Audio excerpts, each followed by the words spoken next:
Welcome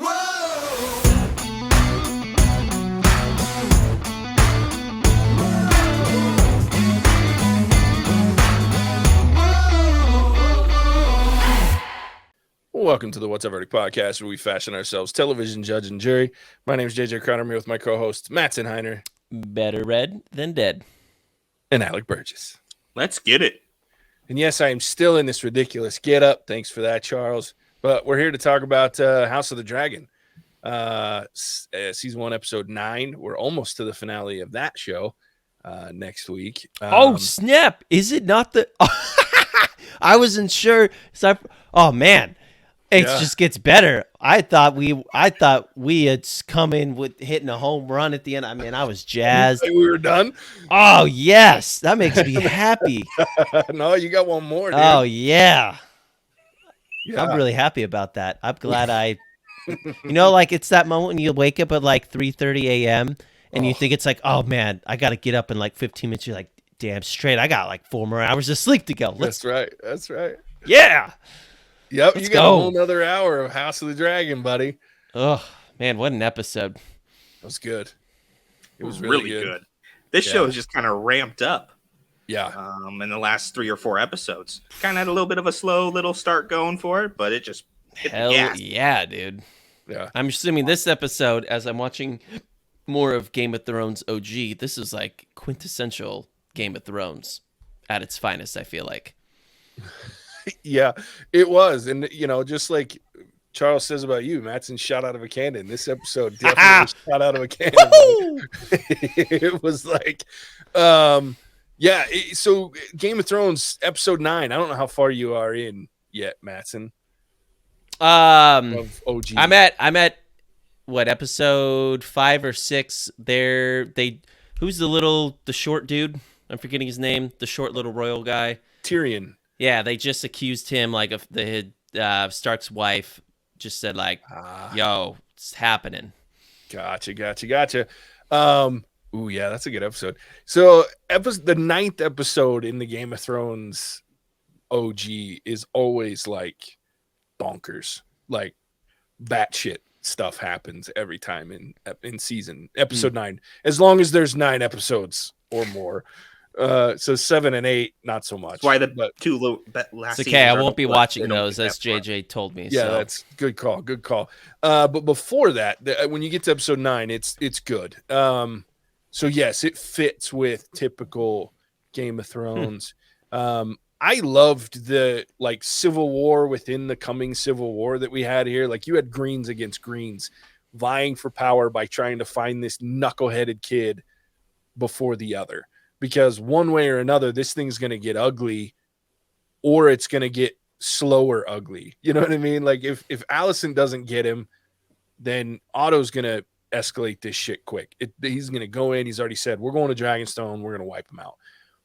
If Alicent gets it, she's going to try to sue for peace and do it the right way, which is true to the source material. And I appreciated, like, this whole vie for Aegon wasn't as detailed and things like that, but they definitely talk about the fact that they were going to try to do it in a peaceful way, but they did it all sneaky and shit. Like, locked everybody in the tower. They made sure that nobody was leaving. And so it was definitely on point for how a lot of that went down. Is it bad of me? I thought when they put the servants and stuff down there in the dungeon, I thought they were killing them all. I thought they were all dead. That's pretty true for Game of Thrones. I know. I was like, I thought they were all going to die. The other thing I got wrong is the 2 brothers, the knights. I thought Cheese and what, JJ, those dudes? Oh, Blood and Cheese. I thought like, this might be Blood and Cheese. Like, this could be going down now. Obviously, it wasn't. We'll talk about them later, but I was wrong. Yeah.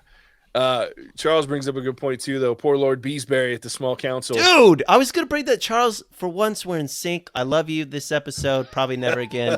I mean, like, is Sir Christian on steroids? Like, I didn't know you could push a man. Granted, this dude's probably like 75, old and brittle, like peanut brittle. But man, he died a very ugly death, and you just have to continue on with that. Meaning that is an HR violation. Yeah. Well, here's the crazy piece. So, in the source material, in the book, he doesn't die that way. Kristen Cole slits his throat, like slices his throat. He's like, nope, Just sit down, and then cuts his throat. And then they sit there the whole day. They're in that chamber the entire day. How does he get away with that stuff? Because it was going to happen. I mean, I guess everyone else in that room was pretty much fine with it, because if he's not going to go along with it, they're probably going to have to kill him anyways. Yeah, I mean, he was dead regardless. The instant he spoke up against the rest of the council, he was toast. Damn. So Christian's got a problem. Yeah, Kristen Cole's a dick, for sure. Yeah, but what's his name? Westerling? Dude. Yeah, that dude was dope. I'm done. Stone cold. Yeah, loved it. He was like, I'm the King's guard. I take orders from the king. Call me when you have one. Yep, loved it. Good. Wouldn't they just kill him, though? Who's going to kill him? Wow. The King's guard is typically like one of the foremost swordsmen in the kingdom. Fair. I mean, I feel like most people also would be in the army would be loyal to him to an extent. Like, it'd be hard to get someone really like. He's respected, so yeah, and no fight's gonna be a sure thing. So it's convincing whoever you want to kill him that they should put their life on the line to do so. Yeah, and there's not a lot to him. Like, they kind of gave him more a cooler out, because in the book all they talk about is his death. That's the only mention to him in the book is his death, and it's so they've given him a bigger role, even though it's not really big, but he gave him this F yourself moment, which I thought was really cool, because he was very respected. That's one of the other things that they talked about. We all need to wear capes now, so when we do protest or leave our jobs or whatever, like, we actually have something to leave behind, because right now it's like my keyboard. That's not as cool. That's fair, and usually it's their keyboard. So yeah, like, send it back, you dick. Yeah, exactly. That keyboard cost us $25, bitch. That's my defiance. I'm keeping it. You know what? I'll pay the fine. Let me ship you. You know, in fact, instead of the keyboard that I put it, I'm putting in a cape and saying "F you." There you go. I like it. I like it. So I really enjoyed. And to your point, Mattson, Eric and Eric, that's their names, Eric and Eric. I liked that split and how they showed that split between the two of them. One just being fed up with all the bullshit because everybody knows Aegon sucks. Like, well, yeah, they must have. He's got bastard children and all, and what he's doing. Yeah, clearly they gotta know. Yeah.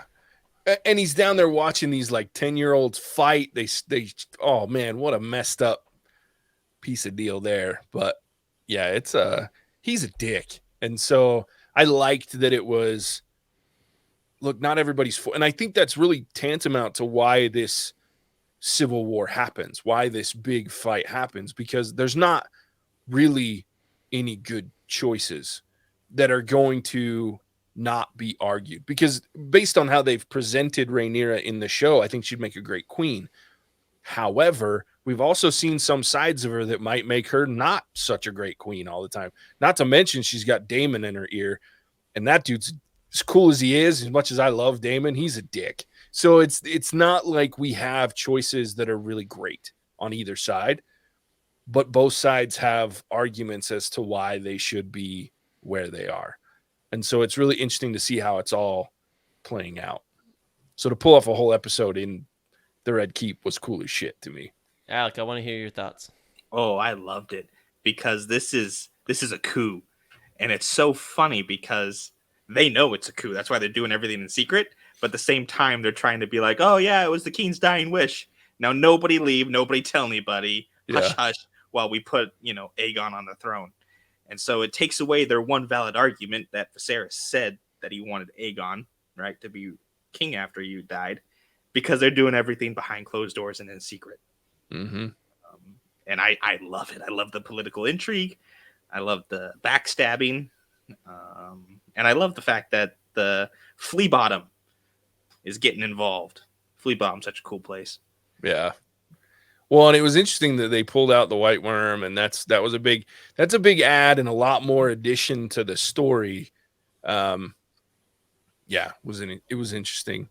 Here's a good point that Charles brings up. Was anyone surprised where the White Worm was keeping Aegon under an altar? It's interesting. Yeah, an altar of the seven. very well. And here's the thing. Okay, so you got what's her name, the daughter, Aegon's wife, that I can't think of her name right now, like Hannah. Helena, yeah. So she keeps repeating this phrase that there's a monster under the floor, or a monster under the beast under the floorboards. Beast under the floorboards. There are so many references to that. You have Aegon under the altar, right? Which technically would still be below the floorboards in that situation. You have later on at the end, you have Rhaenys and her dragon come out from the floorboards. You also have future, for her especially, blood and cheese come out from under the floorboards. So there are heard reference to and my Kyle, our good friend Kyle, he not only does he relate to your red hair situation, Mattson, but he's a fellow Ginge, but he also corrected the beast there. And yeah, she keeps saying this, and there's so many references, and I love the way that they've tied all of these things to where you're like, what does she mean? And then there's just these things that keep popping up. Because she's supposed to be a dreamer, right? Yeah, they've kind of hinted. She was in the book. All they did was talk about the fact that she was nuts, like she was cuckoo for Cocoa Puffs, which she is. But they didn't. So what they're doing in the show is, but again, and I've mentioned this almost every episode, it's really not a trusted narrator. There's 3 of them in the book that you're getting the story from. So it's not a trustworthy narrator in any situation. So I love the fact that they're taking this and putting it from different perspectives, even from the book, but still sticking, because she had all sorts of things that she would say that were a little weird and nobody knew what the hell she was talking about. So turning her into one of these Targaryen dreamers and having it she could be talking about any number of things or all of them. You know what I mean? Because she says it in different ways too. She like says it all scared. She says it freaked out. She says it calm and collected. She even says it to her mom when her mom's trying to figure out where the hell Aegon's at. So it's like, it's just an interesting way that they're using that one line, there's a beast under the floorboards, to kind of tell multiple angles of story. But let's talk about Rhaenys while we're at it. What a dope ass moment. Now this, I'm going to say this and then I'll let you guys talk. I've been talking a lot this episode because this episode's awesome as hell. This to me, so we talk a lot about, and I say this all the time, where you didn't earn something, right? They earned an ending here. And that is Rhaenys had every reason to freaking smoke that dais, right? Oh, yeah. No. In fact, most people are like probably asking, why the hell didn't she burn everyone up there? But because and I saw it immediately as a mother who has lost all of her children, who's earned through a great conversation, a respect, albeit a thin respect, a level of respect for Alicent, decided that she, as a grieving mother and someone that's been tortured in so many ways, was not going to do that same thing to Alicent, no matter how much it would honestly help the cause that she obviously has decided she's obviously chosen. So to me, they earned every second of that moment. And I went, I don't agree with it. I would have burnt the shit out of everyone on that dais, but I understand why she made that choice. And I'm not mad about it because I get it. I'm kind of like Charles. I feel like it was a great mic drop scene. So anyway, I'll let you guys talk for a second, but I loved that moment. As a support of the common folk, really felt bad for the populace over there. Just like I think that's the forgotten part here. Is like 10,000 people died in a matter of seconds or something. Felt bad for them, but and JJ, I think you're right, because you watched the after show, like their little like deep dive afterwards, and they talked about that comment, and it would have made it. In the other ways, it would have just kind of ended what we're watching to an extent as well. So I'm like, well, yeah, let's not barbecue. I'm like, I want to see this fight and play out and whatnot, but I think she's prolonging their misery to an extent. So is she really saving them at the same time, or could bring them justice and mercy a little bit earlier with a quick death? but I can see the respect and the motherhood behind that decision. And yes, quite the mic drop moment, because I thought we were done. I thought that was the season. So that, I mean, I might be in for a little bit of a letdown with episode 10 here. Maybe. I doubt it though. I doubt it. I don't know. It depends on how far they go. What about All you, right. Alec? Well, I'm in the same boat. I would have torched them, but I think I differ because I would have torched them, then took the Iron Throne because I have a pretty That's good fair, claim too. to it, and I like just took it by conquest. So when I was watching this, with my demented mind, I thought she let them live so that she would join Rhaenyra, kind of whittle down the numbers a little bit, break off, and now make her claim to the Iron Throne once there's less competition for said throne. Kind of because if she takes him out there and she takes the Iron Throne, or if that's her ultimate goal still, because she has a very, very good claim to it, then she's still got to deal with Rhaenyra. But if you let, the enemy of my enemy is my friend, let them do their whole Civil War thing, kill each other off, then you just swoop in and take the prize. Yeah. But does she really want? Does she want to be a queen at this point? I thought she said she'd come to. She literally says in this season that she'd come to peace with it. Which is what you would say if you hadn't. I'm not disagreeing with you, but yeah, like I think she was fine. I think all of her torment. I think she found, and again, this is to my point that I say that they earned it. Is I think she found some level of what she was looking for at the Driftmark with her kids, and then now with her granddaughters from Lena. So I think there is a level of that, but I also think that Kyle's right on point here. And he said, I think she was torn on what is right, so she'll allow it to play out, the crown to the winner. that And I think is the best said. Yeah, I agree. The problem is, and I won't go too far into this, but man, she should have torched them. It's knowing what I know, she should have torched them all. And that's the unfortunate part for me is I know where this is going, and I know shit's gonna get uglier. That's the worst because you can't do anything to stop it. Yeah, no, yeah, it's terrible.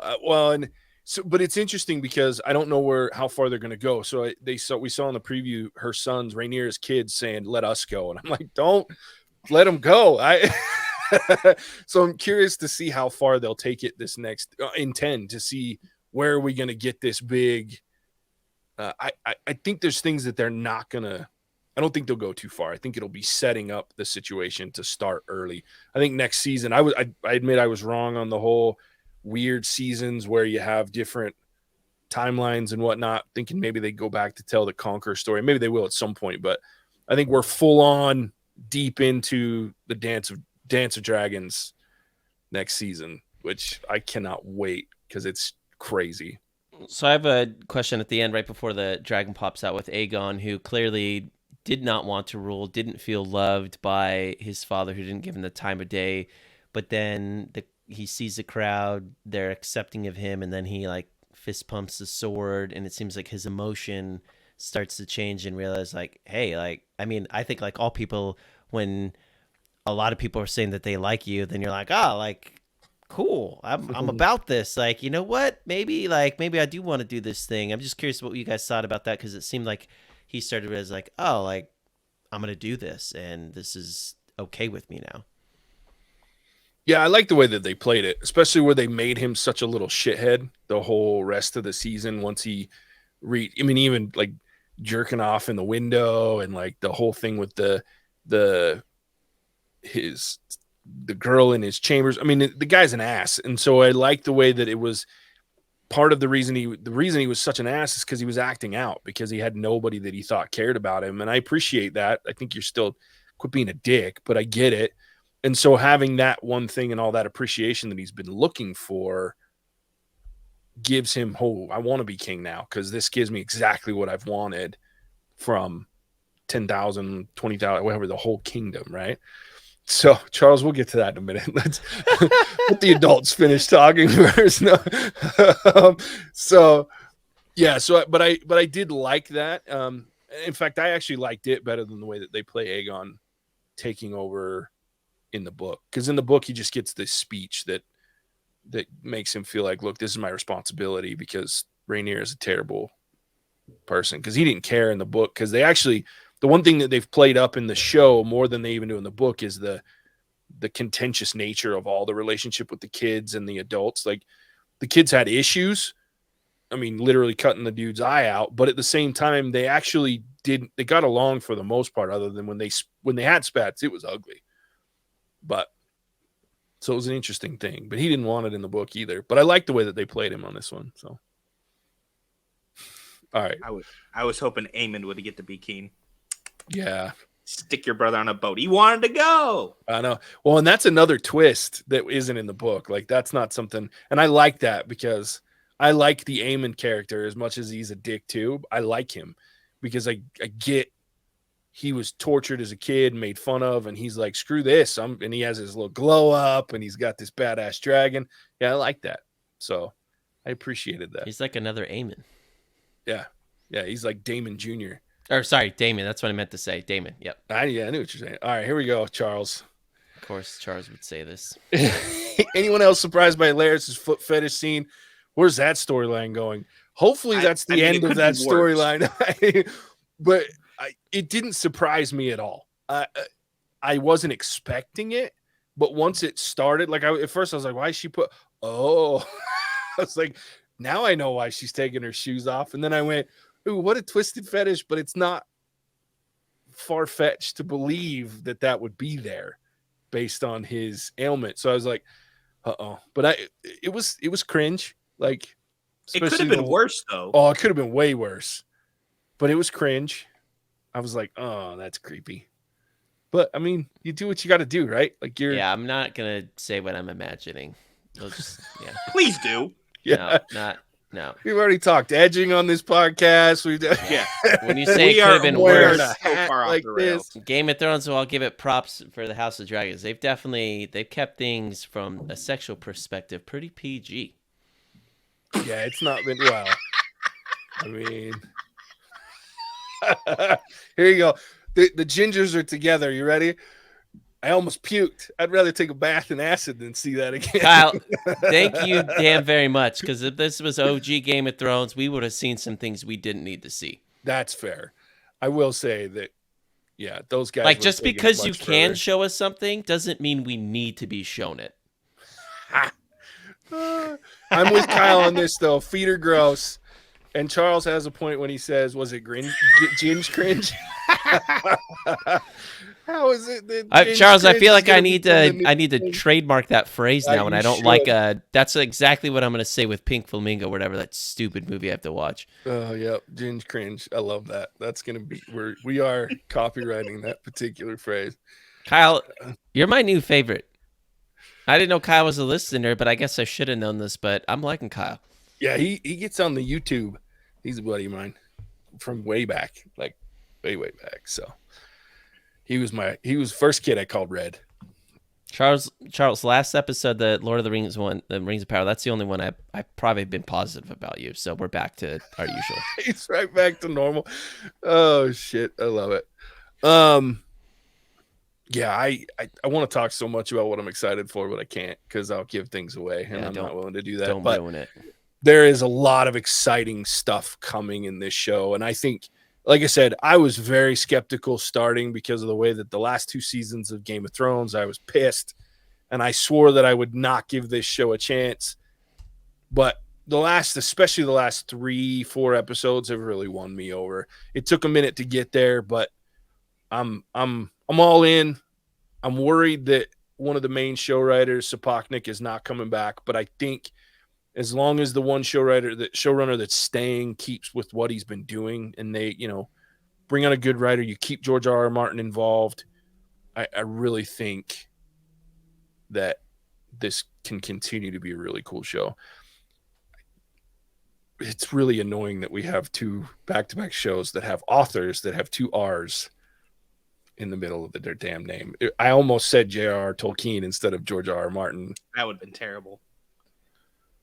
Oh, are you serious? Kyle, don't ruin my freaking night. He's late 2024 for season 2. Gross. What is this for House of the Dragon? Yeah, that's House of the Dragon? So shit balls. That's like Westworld had to be so good that they make Freaking- everybody go, we're going to wait 2 years in between seasons. We're gonna be through She-Hulk season 24 by the time this comes back around. They did announce She-Hulk season 2 today. Gosh. So question, JJ. The Great Sept of Baelor, or whatever, keeps getting destroyed. At what point are the people of Westeros going to realize that the Seven are false gods? Actually, where we were at the end of this was not the Great Sept of Baelor. It wasn't? That was the Dragon Pit. Oh. So, dang it. Yeah, the Great Sept of Baelor is much taller than that. It's domed. They're both domed, but yeah, that was the Dragon Pit. So that's why she snuck down underneath. The dragons are underneath that. So that was the Dragon Pit. And that actually we know does get destroyed and doesn't come back. So I don't know if they're hinting that that's the start of this destruction, because I honestly, I have to look it up. I don't remember when the actual Dragon Pit gets toasted. And that's where Alec, you'll know this. Anyone that's watched all of all the seasons of Game of Thrones, that's where they have the meeting at the end of season 8. The couple of those meetings is the broken Dragon Pit.